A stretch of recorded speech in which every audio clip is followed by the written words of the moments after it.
Shiro Ryotedori, o Shiro Kiryotoshi. O parceiro vai passar para suas costas, não deixa acontecer isso, né? Ele rapidamente ser liberado para entrar nas suas costas. Contato, contato, contato, contato. A hora que você quiser, você libera. Quadril para trás, queixo para dentro, aí sobe. Você vai atrair a parceira para sua frente, depois dá um passo para trás. Aí fazer o Shiro Kiryotoshi. Contato, depois libera. Quadril para trás, atrai, aí faz o Shiro Kiryotoshi. Num movimento, você tem que mudar a situação. A parceira ou o parceiro está nas suas costas, você num movimento muda para você ficar nas costas da sua parceira ou do seu parceiro. Isso não é fácil, talvez a coisa mais difícil, mas a gente vai partir do plano ideal, ou seja, num movimento só, né, mudar a situação. Passo para frente, passo para trás. É a aula 1 do Cha-Cha-Cha. Passo para frente, passo para trás. Você não tem que criar mais nada além disso. Passo para frente, passo para trás. Só. Contato, libera e dá um passo para frente. Depois dá um passo para trás, aí aplica o Shiro Kiryotoshi. Aí, gozou. É natural, tá? Isso acontece sempre, mas se você fosse pensar estatisticamente, isso não deveria acontecer sempre. Deveria ser o contrário, ser bem raro. A gente está por volta de 40 pessoas, certo? Levanta a mão quem são os dois iniciantes. Os dois... tem 3 faixas brancas, né? 3 só, tá? Se você fosse fazer uma roleta russa, certo? A probabilidade de ter 2 iniciantes treinando juntos seria isso aqui. Isso aqui. Só que geralmente, quando você vai ver nos treinos de Aikido, o que acontece? Os 2 iniciantes, todo mundo rapidamente entende como funciona o treino. Vem eu e você. Eu sou amigo dela. Vem você treinar. Vem você treinar. E aí você esquece quem está começando. Tá certo?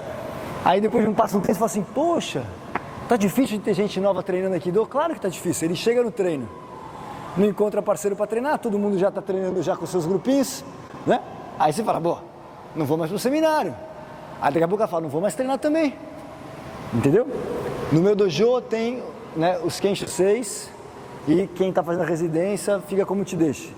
Todos sabem qual que é a regra principal. Chegou alguém novo, você vai treinar com quem é novo. Imediato. Quem é novo não tem que se preocupar em como é que eu vou chamar alguém. Os mais garotos acham, vem treinar comigo, vem treinar comigo, vem treinar comigo, entendeu? E aí você forma o seu corpo de alunos. Porque daí o aluno que é novo hoje é 1, 2, 3, 4, 5, ele treinando, vamos lá, né? Vocês dois é uma dupla, tá? Vocês estão treinando juntos, né? Fica de pé aqui. Vocês dois, vamos lá, certo? Aí, vamos treinar, eu e você. Ele te ataca, você me ataca, certo? Fica aqui, ó. Faz assim, nesse sentido. Nesse sentido. Aí, só. Não cai sozinho.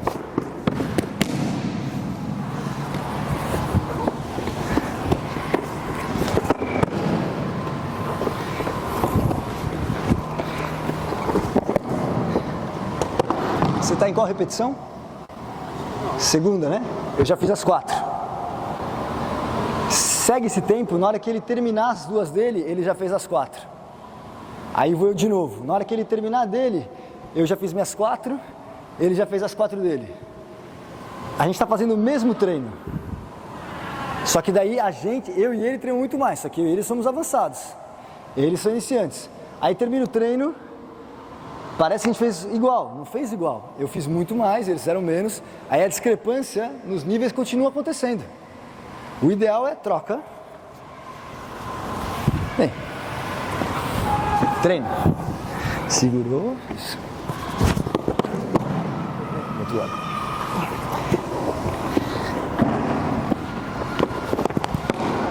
Fica tranquilo.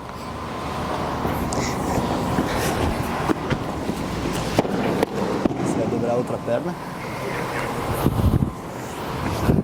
Dobrar essa perna. Agora é você.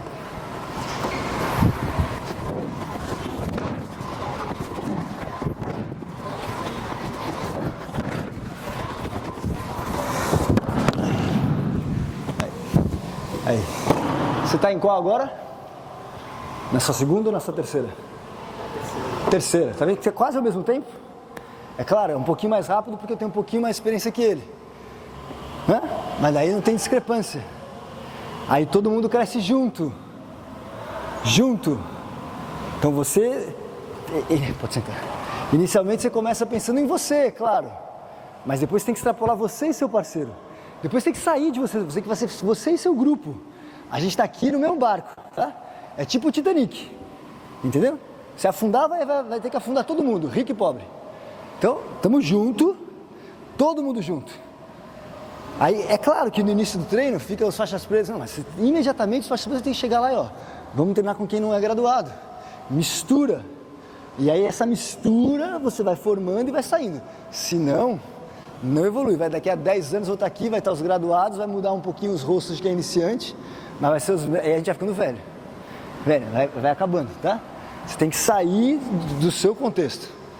Não é só sobre você o treino, é sobre o coletivo. Misturem-se agora. Aí, Dozo. Que nem agora, né? Eu sou instrutor, eu demonstro, vocês repetem. Isso é a estrutura normal de 99% dos treinos do Aikido. Então isso a gente chama de Ippan Keiko ou Ippan Geiko. É o treino regular, o treino normal, né? Ou o treino número 1.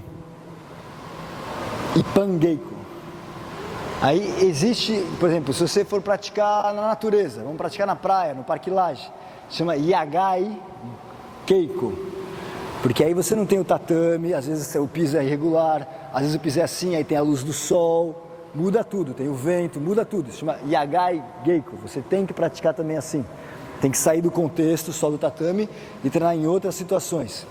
Aí, às vezes, você só treina, por exemplo, entradas, né? A gente só fica fazendo assim. 1, aí segurou de novo. 2, 3. Isso se chama Uchikomi Geiko. Você repete.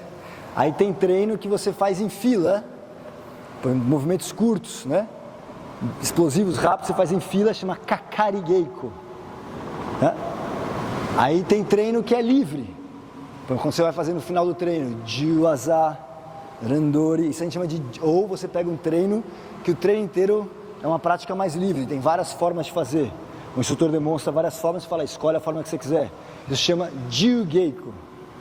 E existe um tipo de prática que é quando um avançado treina com um iniciante. E isso é importante o avançado saber, como o iniciante não sabe. Ele vai aprender essa cultura. Chama Hikitachi Geiko. Então você está aqui assim, né?